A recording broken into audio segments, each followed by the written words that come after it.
चलिए इसमें हम लोग जानते हैं, सबसे पहले हम बात करेंगे दो बिंदु आवेश की। ध्यान दीजिएगा, क्या किए थे बात? दो बिंदु आवेश की बात किए थे। एक को हम क्या कहते हैं? पहले को क्या कहते हैं? Q1 और Q2। क्या बोलते हैं? Q1 और Q2। हमें ये पता नहीं है कि Q1 प्लस है या माइनस है। हमें ये भी पता नहीं है कि Q2 प्लस है या माइनस है। ये कूलॉम बल जो है ना, वो सिर्फ बिंदु आवेश की बात करता है। और प्लस और माइनस होने की स्थिति में आप जानते हैं आवेशित और अनावेशित होता है, यानी आकर्षित और प्रतिकर्षित होता है, जिसको हम लोग क्या कहते हैं? आकर्षण और प्रतिकर्षण बल कहते हैं। हम यहाँ पे Q1 Q2 पे कितनी दूरी पर लिए हैं? R दूरी पर लिए हैं। और दोनों के बीच यदि यानी अगर ये माइनस तो प्रतिकर्षण बल रहेगा, अगर ये प्लस तो भी प्रतिकर्षण बल रहेगा। एक माइनस एक प्लस तो क्या रहेगा? और उस आकर्षण बल को हम क्या लिखते हैं? F लिखते हैं। अब लैंग्वेज क्या है? तो लैंग्वेज आप पढ़े हैं कि किन्हीं दो बिंदु आवेशों के बीच लगने वाले आकर्षण अथवा प्रतिकर्षण बल F उन दोनों आवेशों के गुणनफल का अनुक्रमानुपाती होता है। पढ़े हैं ना? कूलॉम बल का लैंग्वेज क्या है कि किन्हीं दो बिंदु आवेशों के बीच लगने वाले आकर्षण अथवा प्रतिकर्षण बल F उन दोनों आवेशों के गुणनफल का क्या होता है? अनुक्रमानुपाती होता है, तथा उनके बीच की दूरी के वर्ग का व्युत्क्रमानुपाती होता है। ये समीकरण 1 और ये समीकरण क्या बनता है? 2 बनता है। तो अगर ये इक्वेशन याद है तो लैंग्वेज में लिखा जाएगा। तो पहले लैंग्वेज लिखना है, फिर इक्वेशन लिखना है, फिर समीकरण 1 और 2 की तुलना कर देना है। तो समीकरण 1 तथा 2 की तुलना करने पर अगर हम तुलना करते हैं तो जो कॉमन होता है उसको लिख दिया जाता है। ये भी कॉमन है तो लिख दिया गया। वही कॉमन नहीं है तो अंश को अंश से और हर को हर से गुना कर दिया जाएगा। तो 1 से Q1 Q2 को गुना करेंगे और नीचे में कुछ नहीं है, 1 है तो 1 से R स्क्वायर को तो RA स्क्वायर हमें मिलेगा। ध्यान दीजिएगा। अब यहाँ पे हम क्या करेंगे? एक कांस्टेंट का प्रयोग करेंगे और कांस्टेंट के रूप में क्या आएगा? K। तो K इंटू कितना होगा? Q1 Q2 बटा R स्क्वायर होगा। फिर हम बताए थे कि यहाँ पर यदि हम जानते हैं कि K बराबर 1/4 पाई एप्सिलॉन नॉट होता है, जहाँ K बराबर कितना होता है? 1/4 पाई एप्सिलॉन नॉट होता है, तो फॉर्मूला थोड़ा सा बदल जाता है। इसका मतलब F बराबर अब क्या होगा? 1/4 pi epsilon not Q1 Q2 बटा R स्क्वायर, यानी यही हमारा फॉर्मूला है। अगर हम बात करेंगे कि अंकीय मान देते हैं तो 1/4 पाई एप्सिलॉन नॉट का अंकीय मान बताए थे 9 गुने 10 के पावर 9 होता है। तो F बराबर क्या देगा हमें? तो 9 गुने 10 के पावर 9 Q1 Q2 बटा R स्क्वायर। हम चाहते हैं कि कूलॉम बल का मात्रक लिखना, तो मात्रक क्या होगा? तो हम मात्रक भी लिख सकते हैं। तो मात्रक क्या होगा? तो अंकीय वैल्यू का तो कोई मात्रक होता नहीं है। Q1 Q2 है तो आवेश का मात्रक कूलॉम होता है, तो क्या हो जाएगा? कूलॉम स्क्वायर ना हो जाएगा बटा R स्क्वायर, यानी दूरी है मतलब मीटर स्क्वायर ना हो जाएगा। तो क्या हो जाएगा? कूलॉम बल का मात्रक कूलॉम स्क्वायर प्रति मीटर स्क्वायर हो जाएगा। अब यहाँ पे पूछता है आपको ऑब्जेक्टिव एग्जाम में कि कूलॉम बल का सदिश निरूपण आप कैसे दिखाइएगा। तो सबसे पहले आपको सदिश निरूपण अगर दिखाना है तो फार्मूला लिख दीजिएगा। सदिश निरूपण के लिए जो फार्मूला है क्या? F बराबर 1/4 pi epsilon not into Q1 Q2 बटा R स्क्वायर, ये फार्मूला पहले लिख दीजिएगा। उसके बाद F बराबर 1/4 pi epsilon not Q1 Q2 बटा कितना? मोड ऑफ R Q लिख दीजिएगा, इनटू कितना हो जाएगा? वेक्टर R हो जाएगा। यही है कूलॉम बल का सदिश निरूपण है। बस इतने ही आपको अगर पूछेगा तो पूछेगा, चांस है ऑब्जेक्टिव पूछेगा, सब्जेक्टिव इससे नहीं पूछेगा। चलिए इस चैप्टर से पहला क्वेश्चन, दूसरा क्वेश्चन हम लोग देखते हैं कि बिंदु आवेश के कारण अक्षीय स्थिति पर वैद्युत क्षेत्र की तीव्रता का व्यंजक प्राप्त करना है। ध्यान दीजिएगा क्या लिखा था क्वेश्चन में? विद्युत द्विध्रुव के कारण ना, विद्युत द्विध्रुव के कारण अक्षीय स्थिति पर, अक्षीय भी बताएंगे निरक्षीय भी बताएंगे। अक्षीय स्थिति पर, अक्षीय स्थिति पर वैद्युत क्षेत्र की तीव्रता, अगर तीव्रता नहीं लिखा हुआ रहेगा तो ध्यान दीजिएगा क्वेश्चन का लैंग्वेज और क्या पूछ सकता है? तीव्रता का व्यंजक प्राप्त करें। क्वेश्चन, इसी क्वेश्चन को दूसरे लैंग्वेज में भी पूछ सकता है, उसे दिक्कत नहीं है। पूछ देगा कि बिंदु आवेश के कारण वैद्युत द्विध्रुव के अच्छी स्थिति पर व्यंजक प्राप्त करें, ये भी लैंग्वेज पूछ देगा। तो जहां भी आप देखिएगा अच्छी स्थिति कहां से पकड़ना है कि पहला चैप्टर से है या दूसरा चैप्टर से है, तो अच्छी स्थिति है और यहाँ पे लिखेगा वैद्युत रहेगा।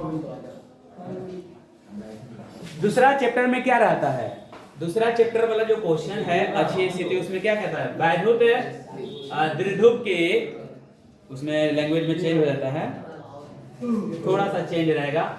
यहाँ पे वैद्युत की बात करेगा, उसमें भी वैद्युत है, इसमें भी वैद्युत है, लेकिन वैद्युत विभव वहां पे रहेगा। वैद्युत विभव के कारण अच्छी स्थिति पर क्या होगा, वैद्युत क्षेत्र की तीव्रता का, जैसे ही विभव कहेगा तो दूसरा चैप्टर में चल जाएगा। ठीक है ना। तो चलिए सबसे पहले हम इसको हल करते हैं। सबसे पहले हम क्या लेते हैं, वैद्युत द्विध्रुव आघूर्ण की बात करते हैं। आपको पढ़ाया गया है वैद्युत द्विध्रुव आघूर्ण 2QL होगा ना, यानी यहाँ पे इस टोटल लंबाई कितनी होती है 2L, टोटल लंबाई कितना होता है 2L होता है, जिसमें हम क्या लेते हैं -Q लेते हैं और +Q ले लेते हैं। अब यहाँ पे एक मध्य बिंदु लेते हैं जिसका नाम क्या देते हैं O देते हैं, और ये दो भाग में बट गया तो ये L हो गया और ये L हो गया। अब इसी के अच्छी स्थिति की बात कर रहा है, तो अच्छी स्थिति की बात कर रहा है तो एक बिंदु लेते हैं जिसका नाम क्या देते हैं P, नाम क्या देते हैं, और इसी P बिंदु पर दोनों आवेश के कारण क्या निकालना है, वैद्युत क्षेत्र की तीव्रता ज्ञात करनी है। तो आपको बताया गया होगा कि हम O से लेकर P तक की दूरी को क्या मानते हैं, R, क्या मानते हैं, R मानते हैं इसको। तो जब ये यहाँ से यहाँ तक दूरी को R मान लिया गया, ये दूरी हमको मालूम है कि L है, ये दूरी नहीं निकल जाएगा, कितना R-L, ये दूरी कितना हो गया R-L। अब हमको ये भी निकालना है कि यहाँ से यहाँ कितना होगा, तो यहाँ से यहाँ तक पता है, तो ये भी तो पता है, तो कितना हो जाएगा R+L हो जाएगा। बस सब कुछ निकल गया। अब हमको कैलकुलेशन करना है, तो सबसे पहले लिखेंगे +Q। देखिए नजदीक में कौन है, प्लस है ना, तो पहले क्या लिखेंगे +Q आवेश से बिंदु P की दूरी, बिंदु P की दूरी कितनी है, P की दूरी हम लिखे हैं R-L। उसी प्रकार -Q आवेश से बिंदु P की दूरी कितना है, R+L है, लिख दिए दोनों दूरी। अब हमको जो जरूरत है उसको निकालते हैं, तो लिखेंगे +Q आवेश के कारण, +Q आवेश के कारण बिंदु P पर वैद्युत क्षेत्र की तीव्रता, वैद्युत क्षेत्र की तीव्रता, जिसको हम E1 लिखते हैं, क्या लिखते हैं E1, क्या लिखते हैं, यानी +Q आवेश यानी पहला है तो E1 लिखेंगे, गलत चारों ऊपर बैठ गई। तो E1 बराबर फॉर्मूला क्या होता है 1/4πε0 Q बटा कितना हो जाएगा R² होता है। तो यहाँ पे E1 बराबर कितना हो जाएगा 1/4πε0 Q बटा R कितना है, दूरी कितना है R-L है, तो R-L का स्क्वायर ना हो जाएगा, और इसको हम क्या कहेंगे समीकरण 1 कहते हैं। हाँ तो देखिए ये जो कॉमन फॉर्मूला है, ये फॉर्मूला पहले लिख दिया गया है, और इसमें R का मान कितना है, यानी इससे दूरी कितना है R-L, तो R-L का स्क्वायर कर दिया गया, समीकरण 1 हो गया। मोबाइल बना रखा है जी, हम कुछ ना पढ़े के मन करा है, बदनाम करा दो हमरा, बदनाम तोर होता है कि हमर होते, अरे हमर तो होते खाली ही सब जानते, तोर तो पूरा जवार जानते। ऐसे बोली था अंतिम ऐसे नहीं बोला जाए। -Q आवेश के कारण पढ़ेगा कैसे, -Q आवेश के कारण कल सम्मा के लड़का को मारे 10 छड़ी मारे, अभी ना देख ले जैसे तैसे मारे, मुंह लगाता था सम्मा में, सीबीएसई चलता है ना। अरे का वो बचपन रहेगा अपना के बहुत समझ में कुछ नहीं रहेगा, बहुत समझ के 10वां में पढ़ता है, कभी उन्ने खींचेगा कभी उन्ने खींचेगा। E2 बराबर क्या होगा 1/4πε0, और कितना डायरेक्ट इसको दे रहे हैं Q बटा दूसरा दूरी कितना है R+, R+L का कितना हो जाएगा स्क्वायर हो जाएगा, और ये हो गया समीकरण। एक चीज और ध्यान दीजिएगा, हम किस आवेश के लिए लिए हैं, यहाँ पे माइनस लगा दें, क्योंकि ये क्यू जो है वो किस में आएगा, माइनस में ना, तो यहाँ वाले माइनस को क्या कर दिए, आगे कर दिए। अब हम लिखते हैं परिणामी वैद्युत क्षेत्र की तीव्रता। तो परिणामी वैद्युत क्षेत्र की तीव्रता कितना होगा, परिणामी वैद्युत क्षेत्र की तीव्रता, परिणामी वैद्युत क्षेत्र की तीव्रता को हम क्या लिखेंगे, E बराबर E1 प्लस कितना होगा। देखिए अगर परिणाम यहीं पे माइनस कर दीजिएगा तो यहाँ माइनस देने का जरूरत नहीं है। अगर आप यहाँ माइनस दिए हैं तो परिणामी में प्लस दे दीजिए, ताकि जब वैल्यू पुट करिए तो क्या हो जाएगा, माइनस फिर से हो जाए। तो यहाँ पे आप लिख भी सकते हैं समीकरण 1 तथा 2 से E1 और E2 का मान रखने पर लिख सकते हैं ना, नहीं तो डायरेक्ट लिखिए E बराबर कितना, E1 का मान कितना है 1/4 पाई एप्सिलॉन नॉट Q बटा R माइनस L का कितना हो जाएगा स्क्वायर। यहाँ पे प्लस है लेकिन यहाँ क्या है माइनस, यहाँ क्या हो जाएगा माइनस, क्या होगा Q बटा कितना हो जाएगा R प्लस L का स्क्वायर। उधर जाओ ना घर पे, आप देखिए यहाँ पे कॉमन कुछ हो रहा है, कॉमन क्या है Q Q और क्या है ये है ना कॉमन, तो कॉमन है तो क्या करते हैं निकाल लेते हैं Q बटा 4 पाई एप्सिलॉन नॉट निकाल लिए, तो क्या हो जाएगा जो बचेगा उसको लिखेंगे ना। तो बचा कितना बताइए, कोई कितना बचा 1 बटा R माइनस L का स्क्वायर माइनस 1 बटा R प्लस L का स्क्वायर, ब्रैकेट बंद कर दीजिए। अब मेन रूप से यही पे आपको समझना है, अगर ये लाइन दो लाइन समझ में आ गया तो आगे कैलकुलेशन आसानी से हो जाएगा। तो देखिए E बराबर कितना Q बटा 4 पाई एप्सिलॉन नॉट। अब देखिए आप जानते हैं कि जब एलसीएम लिया जाता है तो देखिए सबसे पहले क्या है R माइनस L, आगे क्या है R प्लस, इसका भी स्क्वायर है। अगर सिर्फ इतना रहता दोनों तो क्या लिखते हैं R minus L, R square minus L square लिखते ना। अरे इन दोनों का गुना कितना होगा, एलसीएम का मतलब गुना ना, तो इन दोनों का गुना कितना होगा इतना होगा, लेकिन इसका भी स्क्वायर है, इसका भी स्क्वायर है, तो इसका भी स्क्वायर कर देते हैं ना, हो जाएगा। तो यहाँ पे एलसीएम में क्या लिखेंगे R square minus L square का स्क्वायर हो जाएगा ना। अब आप ये भी जानते हैं कि इससे भागा देंगे तो ये मिलेगा, इससे भागा देंगे तो ये मिलेगा, तो दोनों को लिख देते हैं। इसमें हम लिखेंगे R प्लस L का स्क्वायर और इसमें लिखेंगे R माइनस L का स्क्वायर, लिख दिए। अब ये भी जानते हैं A plus B whole square है, A minus B whole square है, तो कितना हो जाएगा E बराबर Q बटा 4 पाई एप्सिलॉन नॉट और कितना A plus B whole square यानी R square plus L square plus 2RL होगा कि नहीं होगा। अब बीच में माइनस है, हम दो काम कर रहे हैं हम यहाँ पे A minus B whole square भी तोड़ रहे हैं, अब ब्रैकेट भी तोड़ रहे हैं, इसलिए चिन्ह बदल जाएगा ना। तो कितना हो जाएगा minus R square minus L square ना, minus R square minus L square, ऐसे प्लस दोनों होता है। अब माइनस 2 भी होता है लेकिन वो क्या हो जाएगा यहाँ प्लस 2RL हो जाएगा, ध्यान दीजिएगा। अब बटा कितना हो जाएगा R square minus L square का होल स्क्वायर जो है वही लिखे हैं।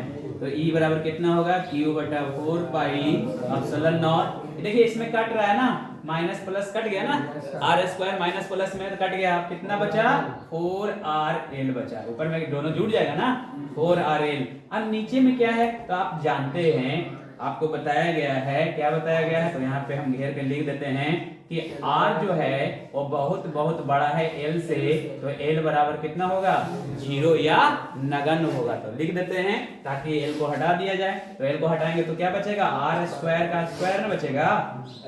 अब आप ये भी जानते हैं यहाँ पे हम इसको तोड़ेंगे तो इसको कितना बचेगा 1/4 पाई एप्सिलॉन नॉट लिखे, Q को इसके साथ ले जाएंगे तो कितना पहले 2 into 2 ये लिखेंगे 2 into 2 Q R L बटा R के पावर 4, तो एक बार कट जाएगा तो 3 को बचेगा नीचे।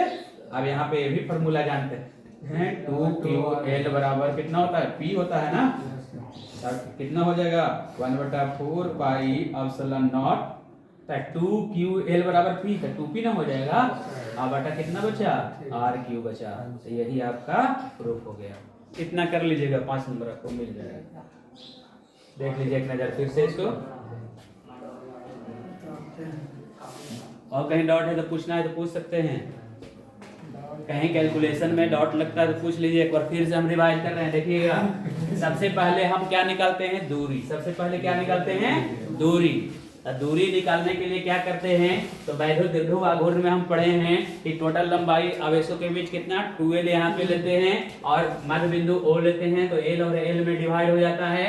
O से हम P के बीच की दूरी को R मानते हैं, तो R जब इसको मान लिए तो ये R माइनस L और ये R प्लस L हो जाएगा। तो इस प्रकार से दूरी निकल गया। तो हम लिख भी दिए कि Q से P की दूरी R माइनस L है और माइनस Q से R प्लस L है। अब हमको जो जरूरत है वो निकालते हैं। जरूरत है प्लस Q आवेश के कारण बिंदु P पर वैद्युत क्षेत्र की तीव्रता, जिसको हम E1 लिखते हैं। हम तीव्रता नहीं भी लिखेंगे, सिर्फ वैद्युत क्षेत्र भी लिखेंगे तो कोई दिक्कत नहीं है, क्योंकि वैद्युत क्षेत्र की तीव्रता और वैद्युत क्षेत्र दोनों एक ही चीज है। तो आप वैद्युत क्षेत्र की तीव्रता लिखिए या वैद्युत क्षेत्र लिखिए, E1 लिखिए और E1 बराबर 1/4 पाई एप्सिलॉन नॉट Q बटा R स्क्वायर फॉर्मूला होता है। लेकिन जब फॉर्मूला में हम R का मान रखेंगे तो R माइनस L का होल स्क्वायर हो जाएगा।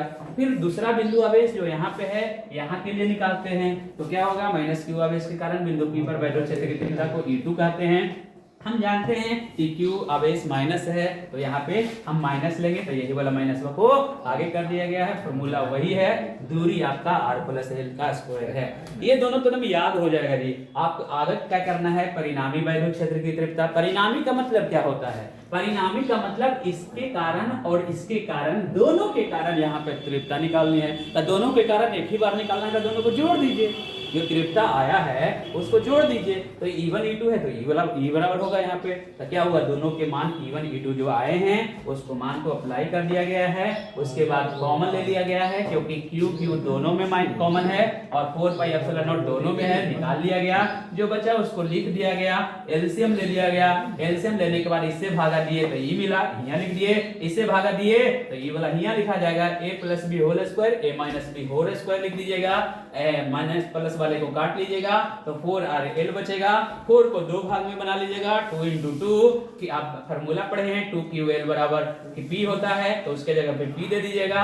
और यहाँ पे बात करते हैं कि R जो है, R बिंदु O से लेकर कहां तक था, P तक था ना, वो बड़ा है ना L की तुलना में, इसलिए बड़ा कर लिए और यहाँ पे वैल्यू अप्लाई करिए तो 0 हो गया। तो R स्क्वायर का स्क्वायर R के पावर 4 होता है, एक R कैंसिल हो गया और E बराबर कितना हो गया, 1/4 पाई एप्सिलॉन नॉट 2P बटा R ही होता है। निरक्षीय में थोड़ा सा चेंज हो जाएगा कैलकुलेशन, बाकी कैलकुलेशन ऐसा ही रहेगा।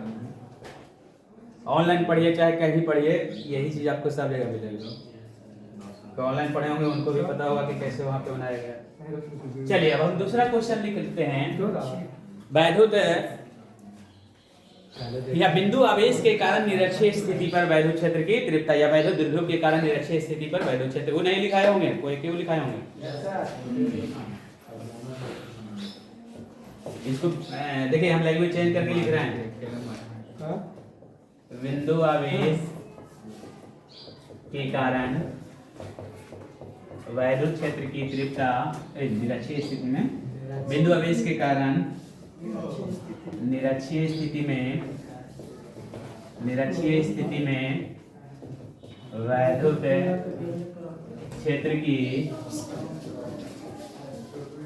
क्षेत्र की तीव्रता का व्यंजक प्राप्त करना है। आइए सर,